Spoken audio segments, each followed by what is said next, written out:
Сәлем достар, бүгін біз Codeforce раунд 928 div 4-тің алдыңғы үш есебін талқылаймыз. Бірінші есепті ашайық. Сіздер стопқа қойып оқысаңыздар, мен түсіндіре берейін. Біз есепте 8 таңбадан тұратын символ береді, а мен б-дан тұрады. Қайсы көп, соны шығару керек. Егер а көп келсе а, б көп келсе б. Бұны енді түсіндіріп керек емес шығар. Мысалы 8 тұрады, 8 қатарда 5 әріппен не тұрады, әріптер. Мына жерде мысалы қараса 3b келіскен, 2a, b көп. Мынада 2b, 3a, a көп. Мына жерде 4b, 1a, b сол кете береді. Бұл есептің бірден кодын жаза берсек болады.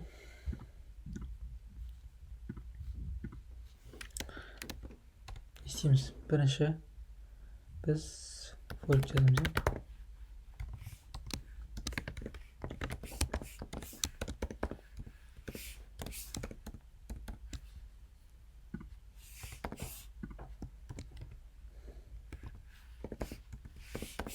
Бұл жерде негізі неме істеуге болады, бірақ мен комментпен істей салайын деп тұрмын.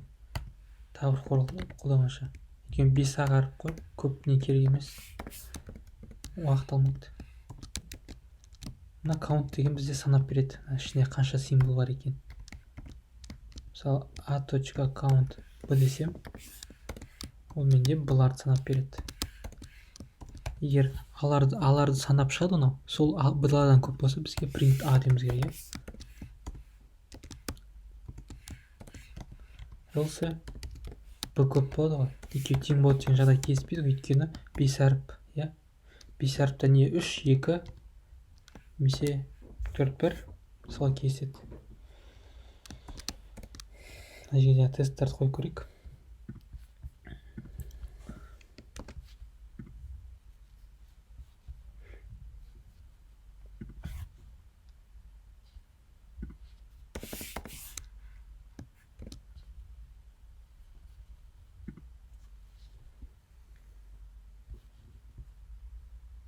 Барлығын шығарып тұрайын. Код жібере берейік. Есепті таңдайық. Бірінші есеп шықты. Есепті ашып оқиық. Бізге не берілген? Видеоны стоп қойып өздеріңіз оқысаңыз болады, мен бір рет қысқа түсіндірейін. Бізге андай 4 бұрыш не келеді, соның ішінде не 3 бұрыш, не шаршы, немесе 3 бұрыш түседі екен. Соны біз табуымыз керек, не 3 бұрыш, не шаршы. Бізге былай түспейді, тек былай түседі. Ол қалай? Қараңыздар. Бізге мынандай шаршы түседі. Шаршы дегенде 0 мен 1-ден тұратын квадрат түседі. Қараңыздар, 3-ке 3, 5. 6, 8, 3, 6, 8. Дұрыс. Қараңыздар, бізде мынандай былай түседі. 0, 0, 0, 0, 0, 5-ке 5 болсын. 0, 0, 0, 0. Мысалы 0, 0, 0, 0.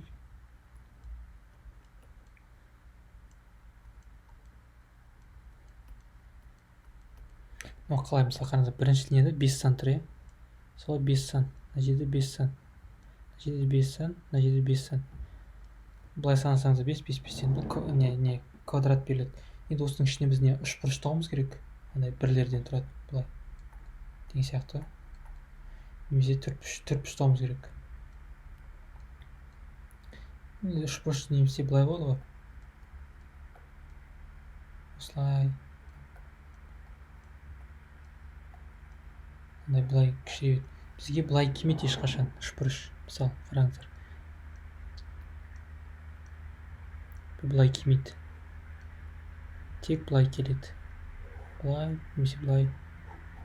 Былай келмейді. Оны айтып кеткен есепте. Қарап отырсақ, тек былай келеді, екі түрі былай келмейді деп. Немесе мынандай бет жазып жасайын. 1, 1, 1. Мынау 3 бұрыш негізінде. Былай келмейді. Значит, тек қана осылай келеді. Мына жерде тағы тура осындай болсын. Мына жерде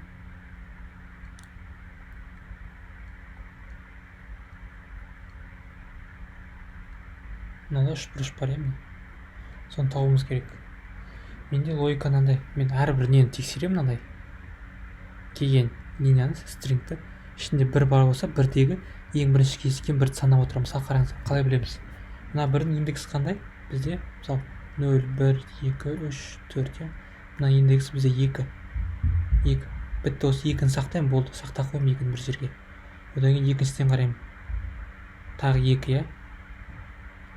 Уже екеуі 2 болса болды, арға тексеріп келеміз. Өйткені бұл уже нені білдіреді? Бірінші кездескен екі индекс бірдей болса, бұл квадрат деген мағынаны білдіреді мен үшін. Неге? Өйткені үшбұрышта бізде қалай кеседі? Мысалы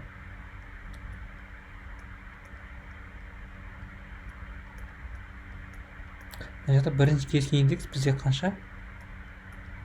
Индекс 1, бірінші кездескен индекс. Ана жақта 0. Екеуі екі түрлі ғой. Ондай болса, ол нені білдіреді? Үшбұрышты білдіреді. Маған индекстері бірдей болып қалса, ондай болса, ол не? Қате. Мен тексере берем. Егер бірдей болатын болса, не қылам? Үшбұрыш деймін, тіктөртбұрыш деймін, шаршы деймін, square. Егер индекстер келмейтін болса, triangle деймін, үшбұрыш. Мысалы кодын жазу керек, түсінікті, индекстеріне қараймын мен бұны.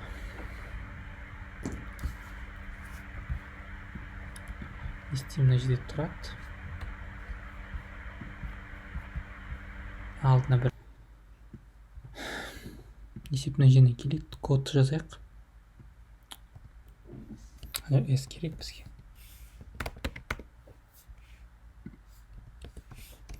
Массивта керек будет шығар. In range putting input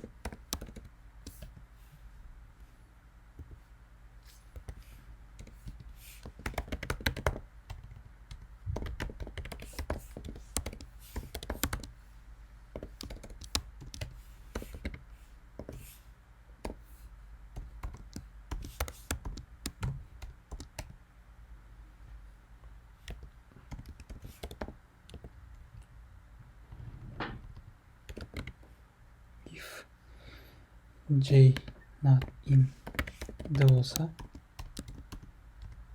сәтті append j болады.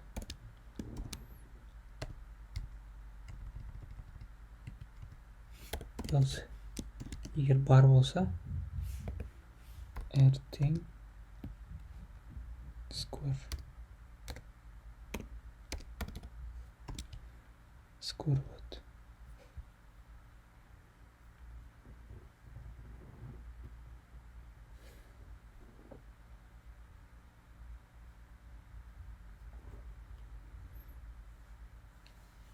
Егер егер len үлкен болса бірден ертең triangle,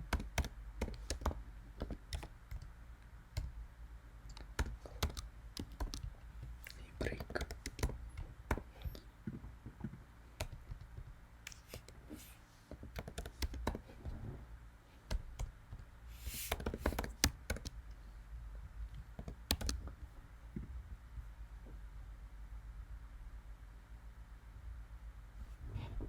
Ой. Мына жерде біз не істейді код? Бірінші мына немен жүгіреді. Бірінші санды қабылдап алады, мысалы 3-ті қабылдайды да, одан кейін мына форек басталады, сол 3-ті қабылдап, одан кейін input деп мына әрбір стрингті қабылдайды, иә. Стрингтардың ішінен ол бірінші кездескен бірді іздейді. Мысалы бірінші кездескен бірді іздейді да, оны d-ның ішіне сақтайды, d деген массивқа. Егер d-ның ішінде ол жоқ болса, ол сақтайды. Тексереді, егер d-ның ұзындығы 2-ден үлкен болса, мысалы екі түрлі индекс болса, мысалы қараңыздар, трианглда екі түрлі, оны бірінші индекс мына 1 мен мына 1-дің индексі екі түрлі, екі түрлі индекс d-ның ішіне сақтанса, ол үшбұрыш екенін білеміз, сосын брейк деп шығып кетеміз мына фордан бірден.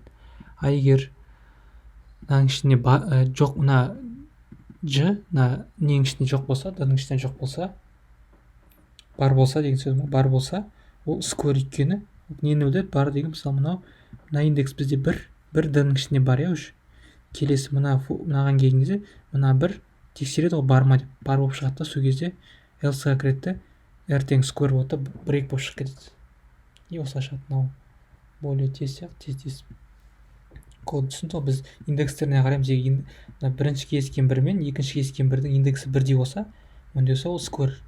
А егер екеуінің индексі, мысалы қараңыздар, мынанікі мысалы 1, мынанікі 0, екі түрлі индексе 0 мен 1. Мынада мысалы 1 1, мынада 1 0, екі түрлі индекс болса, онда болса triangle, ал бірдей болса сквер болады.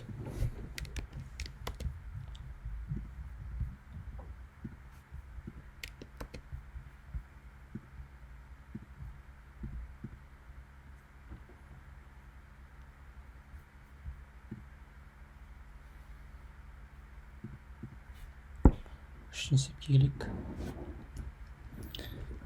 Видеоны стоп қойып оқып алсаңыз болады, мен түсіндіре берейін.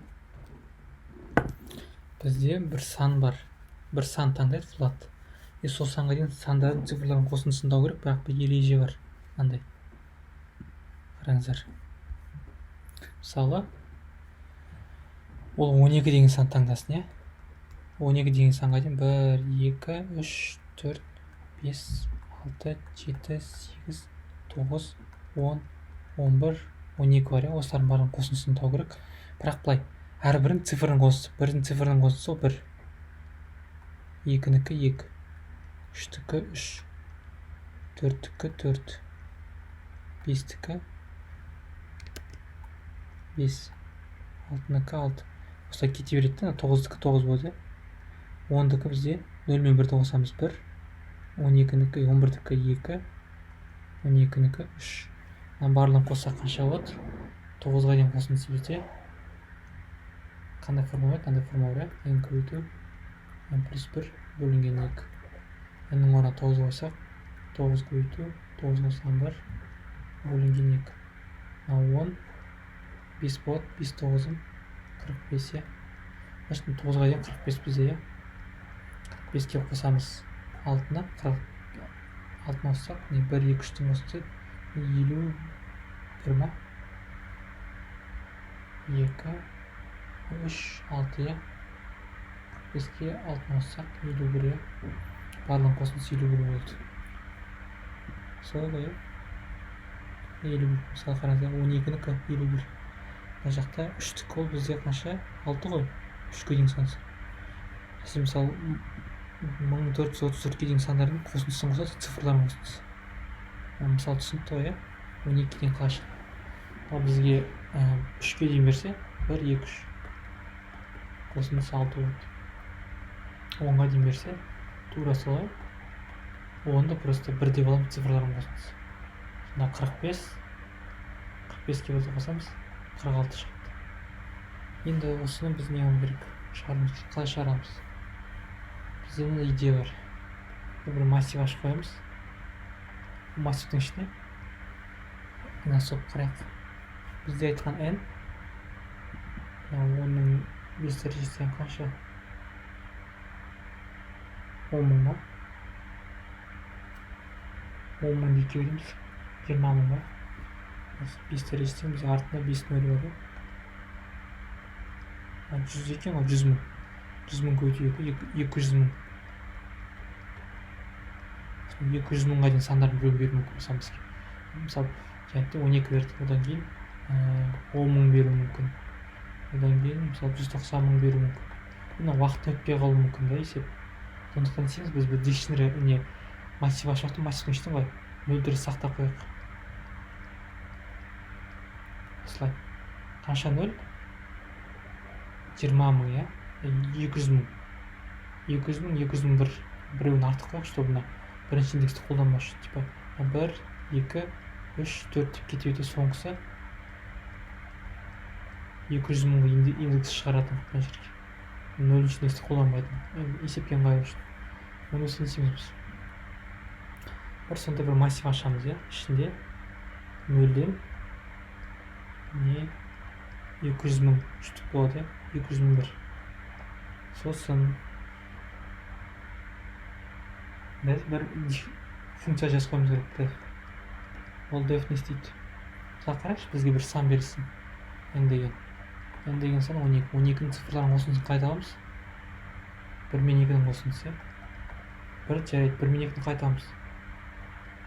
12-ні қалдық 10-ға бөлсек 2 түседі, иә. Сосын 12-ні 10-ға бөлеміз. Қанша болады? 1 болады, иә. 1-ді бөлеміз қалдық 10-ға, қанша болады? 1. Мына 1 мен 2-ні қосамыз. Сонда біз неше шығады? 3. Сақырап бізге мына сан берсін. 100 938. Не істейміз? Бірінші біз қалдық 10-ға бөлеміз. 8-ні шығарып аламыз. Сосын енді мына 8 керек емес, мына 8-ді біз S дегенге сақтап отырайық. S қосу 8 болды, бірінші. Енді мына 1938-ден 8-ді алып шығарып қалай аламыз? 1938-ді бөлеміз 10-ға. 10-ға бөлсек, 10 неше рет түседі мынаның ішінде? 193 рет, 193 болып қалады. Келесі 193-ті қайтадан 10-ға бөлеміз, қалды 10-ға. 3 шығады. S-қа қосамыз 3-ті. 8 болды, 8-ге 3-ті қосамыз 11 болады, S тең 11 болады. Келесі 193-ті қайтеміз, 3-ті алып тастау үшін 10-ға бөлеміз. Неше шығады? 19. 19 тағы қалдық 10-ға бөлеміз. 9 шығады, 9 S-қа қосамыз, S плюс тең 10 болады. Сонда қанша? 11, 21 болады. Келесіне 19-ды тағы да 10-ға бөлеміз, е. Соңғы сандап үшін 1 шығар. 1-ді қалдық 10-ға бөлеміз. 1-нің ішіне қалдық 10-ға 1 шығады, е. 1 шығады, 1-ді S-қа қосам 22, S-тен 22 бөледі. Келесі енді 1-ді 10-ға бөлсек, неше рет түседі? 0. Уже бітті, керек емес. Бізге бір while жазу керек қой, жұмыс істей береді. Мынау біздегі x деген сан 0-ден үлкен болса, осы айланып істей береді. Значит, біз кодын жазып көрейік. Значит, 10.000-нан аспау керек. Онда болса біз былай істейік. Мына жаққа бір функция жазып қойық. Бағана айтқан функцияны def rx деп жазып қоймын. X деген сан түседі. S-дің ішіне цифрларын қосып отырамыз. While x 0 үлкен болса 0-ден x қалды 10. X бөлу тең 10. Осылай кете береді. Сонда return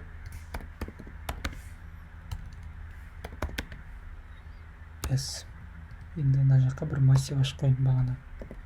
Ішінде 0-дер бар.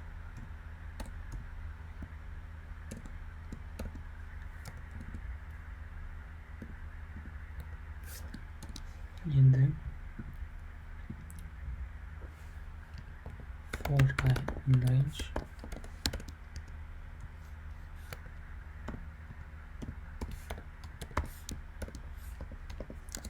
lambda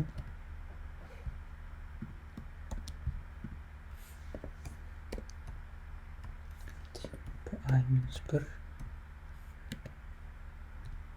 қосқан rx. Мынау қалай жұмыс істейді бізде?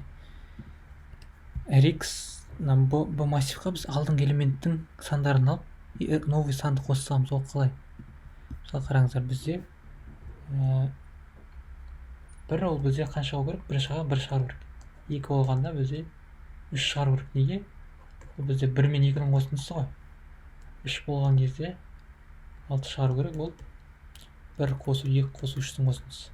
Осылай кете береді. Енді мысалы қараңыздар, 9-ға дейін 9 шығару үшін біз бағана айттық 45 шығару керек. 9-ға дейін цифрлардың қосындысы. Енді біз массивқа мысалы ойлайық. Массивтің ішінде бізде 1 бар, 2 бар, 3 бар и не тұр? 9 тұр. Мысалы 9 тұр. 9-дікі ол 45 тұр. 45 тұр, 9-шы сандікі 45 тұр. Енді 10-шы санды сақтау үшін біз не істейміз? Мына 45-ті алып, 45 қосу, мына 10 цифрлар бізде 1, 45 қосу 1 деп сақтасақ оңай болады ғой. Қайта-қайтаны сақтап отқанша. Өйткені біз 9-ға дейін цифрлардың қосындысын білеміз, оны сақтап қойдық. Енді 10-ға дейін цифрлардың қосындысын тап десе біз қайтадан 1, 2, 3, 4, 5, 6, 9 деп қосқанша 9-ның алдындағы цифрдің қосындылары ол 45 болып тұр 9-ға дейін. Сол 45 қосу дейміз, ана 10 цифрлардың қосындысын жазсамыз, ол қалай? bi дейміз, жаңа элемент. bi мысалы, қосылған bi минус 1. Бұның алдындағы элементтің цифрларын дейінгі сандардың қосындысы дейміз, қосу rx дейміз. rx, x.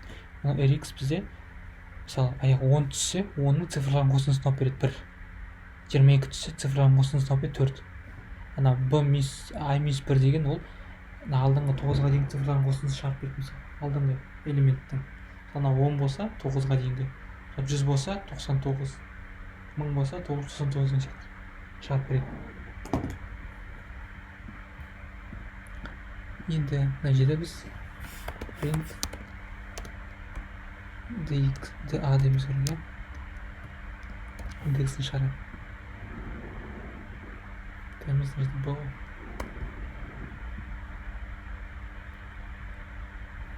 сақтады. Енді мына жерін алайық та. Біз бұны неге жіберейік? Біз неге мына жаққа сақтадық, неге мына жерге жазбадық деген сұрақ болуы мүмкін. Мына жерге жазсақ, ол әр жаңа сан деген соң жаңадан бастап отырады. Ал мына жақта біз мына d-ның ішіне, b-ның ішіне, массивтің ішіне бұрынғы сандар мүмкін сақтап отыр. Мысалы мына жерде бір сан түсте, мысалы a тең 1000 болса, мына массивтің ішіне 1000-ға дейін сандан цифрлардың бүкілін қосындысын жазып қояды. Келесі мысалы 1001 түссе, келесі сан мысалы ондай болса, не істейді? Мына ішінен 1000-ға дейін бар ғой қосындысы, 1000 қосу дейді, 1001-ді қосады. Егер біз мынаның барлығын мына жерге жазып қоятын болсақ, ол басет a-ны алады да бір рет 1000-ға дейін қосып шығады, сақтап қойды. Сосын қайтадан келеді да, бүкіл өшіріп тастайды да. Сол бірден бастап қайта 1001-ге дейін. Бір жұмысты 2-3 рет жасай береді қайта-қайта. Егер біз мына жаққа жазып қойсақ, ол бір рет жасайды, сақтап қойды. Жаңа сан келсе ғана сақтап отырады, ал ескі сандар сақталып тұрады b-ді и массивтің ішіне.